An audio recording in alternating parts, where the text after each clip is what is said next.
तर यस्तो पनि आरोप लाउनु हुँदैन कि प्रचण्ड भने चाहिँ अनैतिक हो भन्ने जस्तो आरोप लाउने प्रयत्न गर्नुहुन्छ कि अहिले भर्खरै गएको साथीहरू। मैले हेरिराखेको छु अन्तर्वार्ताहरू।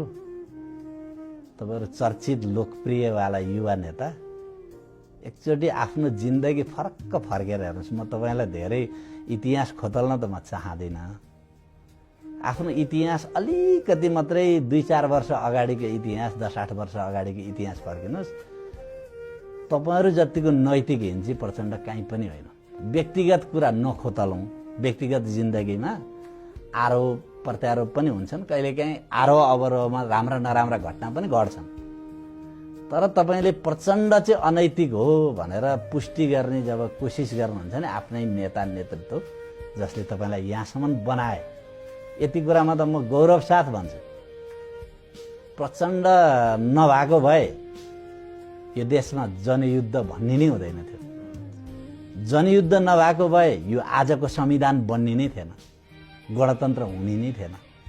र यो नभएको भए नि न जनार्दन शर्माको नाम जनार्दन शर्मा जसरी हुन्थ्यो, न सुदन किराँतीको नाम सुदन किराँती जसरी हुन्थ्यो कि न विप्लवको नाम विप्लव जसरी हुन्थ्यो। यतिको मान चाहिँ राख्नुहोस्। यति पनि मान राख्न सक्नु भएन भने तपाईँका अपमान गर्नलाई केही कुराको खाँचो छैन। जे कुराबाट पनि तपाईँका पनि अपमान गर्ने विषय आउन सक्छ। तर मेरो कुरा के हो भने यस्तोबाट हुँदैन।